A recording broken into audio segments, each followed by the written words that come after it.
కులం మతం పార్టీ చూడకుండా అర్హులైన ప్రతి ఒక్కరికి సంక్షేమ పథకాలు అందజేస్తున్న సంక్షేమ వారధి సీఎం వైఎస్ జగన్మోహన్ రెడ్డిని మళ్లీ జగన్ని గెలిపించుకుంటేనే పేదల జీవితాలు మరింత బాగుపడతాయని ఎమ్మెల్సీ డీసీ గోవిందరెడ్డి అన్నారు. కడప జిల్లా బద్వేల్ పట్టణంలోని అశోక్ నగర్లో ఎందుకు ఆంధ్రాకు జగనే కావాలి కార్యక్రమాన్ని మున్సిపల్ అధ్యక్షుడు Sundar Rama Reddy, municipal commissioner Venkatakrishna Reddy, municipal chairman Rajagopal Reddy, ఏక ఎద్దారెడ్డి ఆధ్వర్యంలో నిర్వహించారు.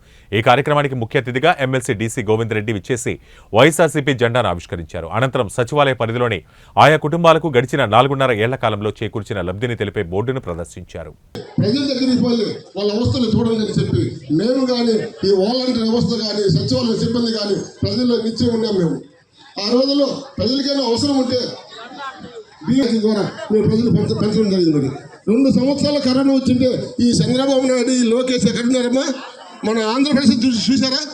ఆంధ్రప్రదేశ్ ఏ రకంగా ఉంది చూసారా? పోయి హైదరాబాద్లో పనుకొని 2 ఏళ్ళు అక్కడ నుండి ఇక్కడికి రాలా. ఈ రోజు ఎలక్షన్ టైం 3 నెలలు ఉండగా ఈ రోజు 130 కోట్లు జగన్మోహన్ రెడ్డి ఇవ్వడం జరిగింది మన బద్వేలకి. 130 కోట్ల సుమారు ఇప్పటికి మనం బద్వేలో 50 కోట్లకి రోడ్లు వేసాం. మీరు తెలుగుదేశం ప్రభుత్వం 2014 నుంచి 19 దాకా పట్టమని 10 కోట్లు కూడా రోడ్లు వేయలే. ఈరోజు ఎక్కడన్నా మనం అన్నీ ఒకసారి చేయలేము కదా. ఎక్కడైనా అరాకొర పదవులు ఉంటే అక్కడ తెలుగుదేశం నాయకులు పోయి అక్కడ ఒక ఫోటో తీసి ఈ రోడ్డు చూడు ఎంత దయనీయ స్థితిలో ఉన్నటువంటిది. మీరు అప్పుడు 5 సంవత్సరాలు వాళ్ళు రోడ్లు వేసి ఉంటే ఈరోజు మనం ఈరోజు ఆ పదవి పూర్తి చేసుకుంటాం కదా. ఒక రోడ్డు వేయకుండా, ఒక సంక్షేమం సక్రమంగా ఇవ్వకుండా అన్ని అబద్ధాలు చెప్పి కాలయాపన చేసి ఈరోజు అన్నీ ఒకసారి మనం చేయలేము కదా. మీరు కరోనా మంచి ప్రజలు మమ్మల్ని బాగా 2 దఫాలుగా ఆదరించారు. ఇచ్చినందుకు మీ అందరికీ పేరు పేరున ధన్యవాదాలు తెలుపుకుంటున్నాం. దాదాపు ప్రతి ఒక్కరికి మన గోవిందర్ సార్ నాయకత్వంలో ప్రతి ఒక్కరికి మేము ఏది అడిగినా కూడా దాదాపు మేము చేయగలుగుతున్నామంటే మా గోవిందర్ అన్న గారు కానీ, సుందర రామరెడ్డి అన్న కానీ, ఇతరులు అందరూ మాకు సహకరించబట్టే మేము ఇక్కడ అన్నీ చేయగలుగుతున్నాం. కేవలం ఇంకా 3 రోడ్లు మాత్రమే ఇక్కడ పెండింగ్ ఉన్నాయి. ఆ 3 రోడ్లు కూడా ఎలక్షన్ లోపలే పూర్తయి 100% కంప్లీట్గా బద్వేల్ మున్సిపాలిటీలో ఏదైనా ఉందంటే అది అశోక్ నగరే అవుతుంది.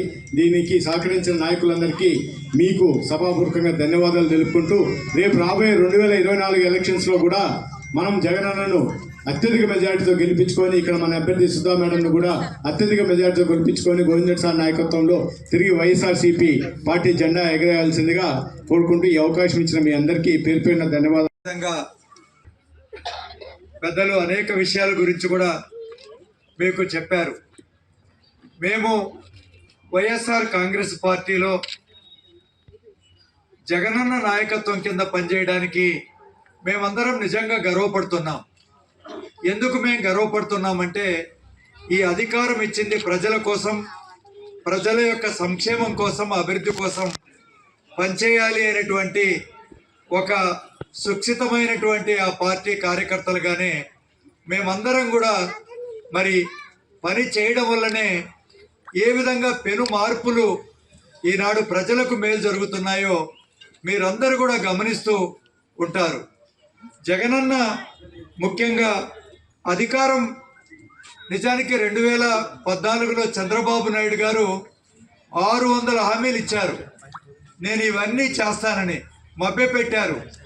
ప్రజలు కూడా నమ్మినారు కూడా ఆయన్ను. కానీ ప్రజలు నమ్మి ఓటేసిన తర్వాత ఆ సంక్షేమం కానీ అభివృద్ధి పథకాలన్నీ కూడా ఏ పథకం కూడా చేయకుండా కూడా ఆయన పూర్తిగా ప్రజలను విస్మరించడం వల్లనే ఆయన గద్దె దింపి మళ్ళా జగనన్నను అధికారంలోకి తెచ్చినటువంటి విషయం ఒక్కసారి నేను గుర్తు చేస్తున్నాను.